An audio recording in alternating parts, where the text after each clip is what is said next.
Item number SCP-023. Object Class Euclid. Special Containment Procedures.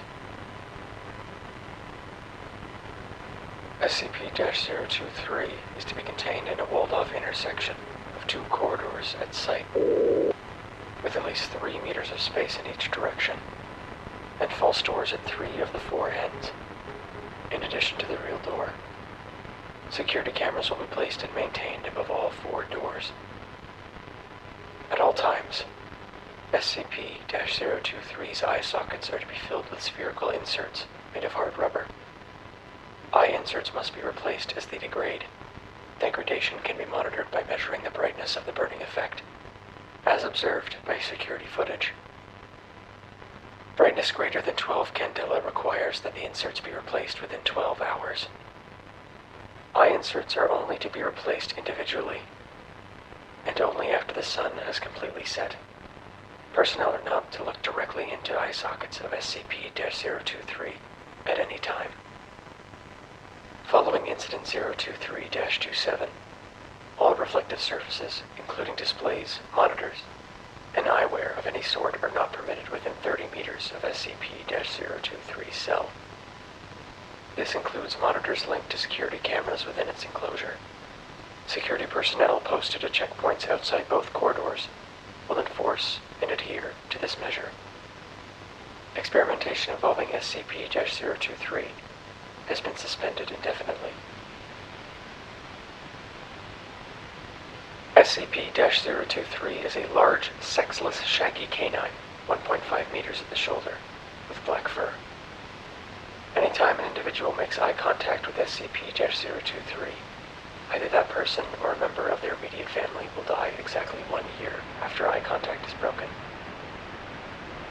Research into the method of selection is incomplete due to a moratorium on experiments, but the available data suggests that having a larger immediate family lessens the chance of the individual making eye contact themselves dying, and neither a pattern nor preference in victim types have been found. This may indicate that SCP-023's victim is designated entirely at random, but it is unknown whether this selection occurs at the beginning or at the end of the 1-year time period.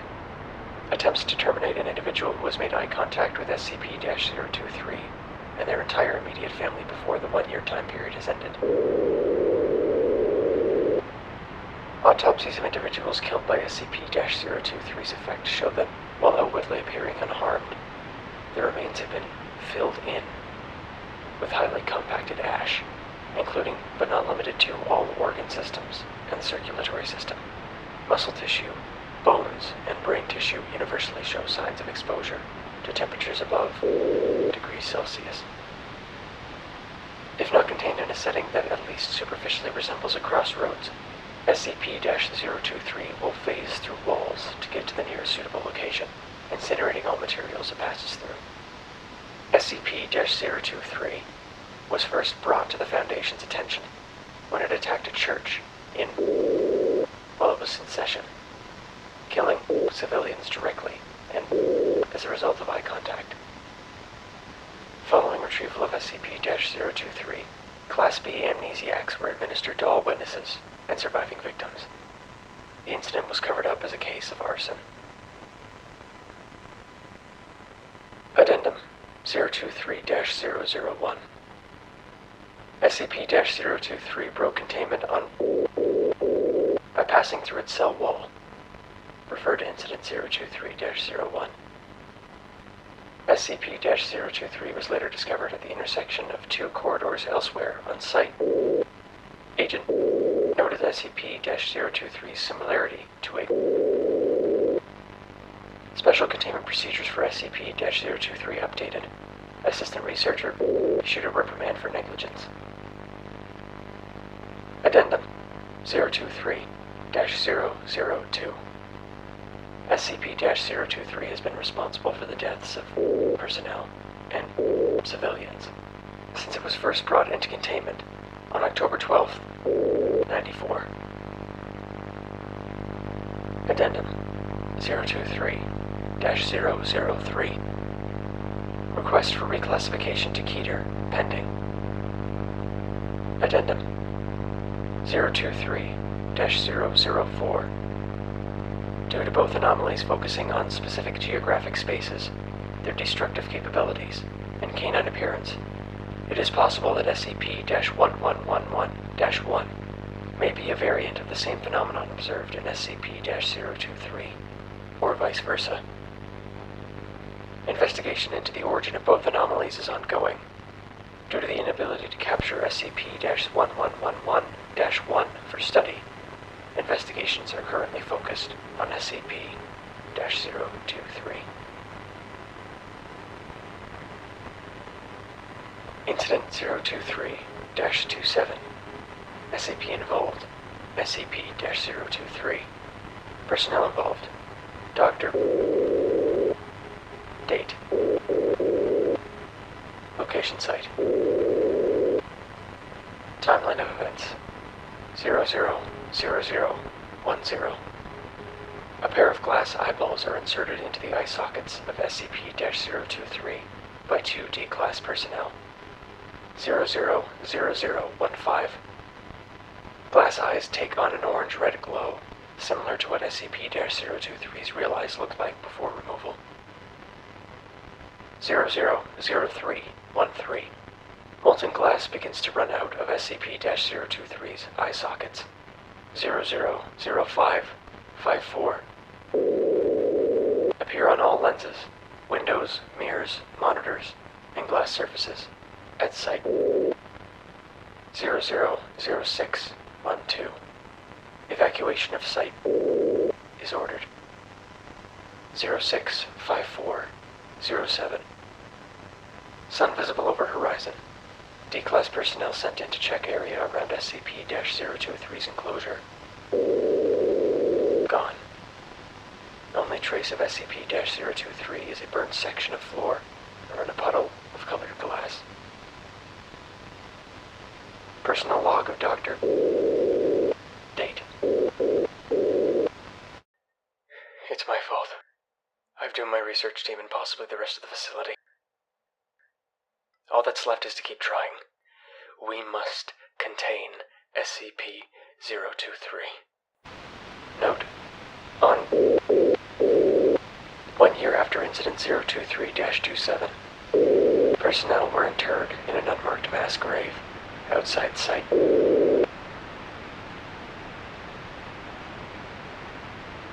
Incident Report 023-026. SCP involved. SCP-023. Personnel involved. Dr. 5 D-Class personnel. Date. 2. Location. Site. In an attempt to curtail the danger posed by SCP-023, Dr. has approved the removal of both 023's eyes and teeth. Immediately after both its eyes were removed, SCP-023 breached security by vanishing completely. SCP-023 was reobtained on a stretch of interstate at 4:37 p.m. and brought back into containment, where D-Class personnel finished pulling out its teeth. While the total number of civilians exposed to SCP-023 during this period is unknown, death record monitoring has tied 9 civilian deaths to this incident. Timestamps confirmed over the course of the next 48 hours that SCP-023 vanished only while the sun was visible in the sky from outside site. Addendum 023-026-1. As of Dr. has been suspended pending disciplinary review for contributing to, if not being directly responsible for, Incident 023-026. Dr. is now in charge of SCP-023. These difficulties in containment that have been incurred as a result of Dr. should serve to remind all personnel of the Foundation's purpose: secure, contain, and protect. Research, experimentation, convenience, and even the safety of Foundation personnel are secondary concerns. We are not working to protect ourselves. O5- Addendum 023-026-2. A total of bodies with the time of death exactly 1 year after Incident 023-26 have been identified as consistent with SCP-023 exposure.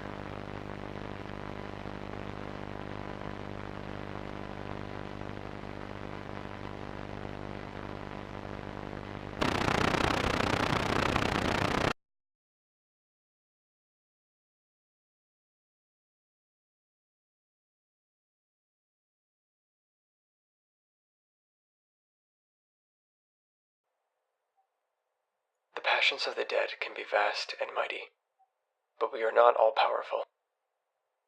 There are things I can never see. There are things I can never touch. There are things I can never overpower. Because of that, there are many things I can never protect my children who birthed me from. Because of that, oftentimes they die in bitterness and pain. Because of that, their deaths can also birth hates, large and small.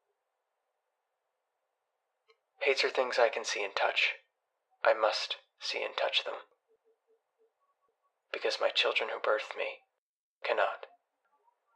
I must protect my children who birthed me where I can, just as my strange brethren are driven to curse them. I do not have the power to unmake hates. The best I can do is bind them to a seal made from things that my children who birthed me can see and touch.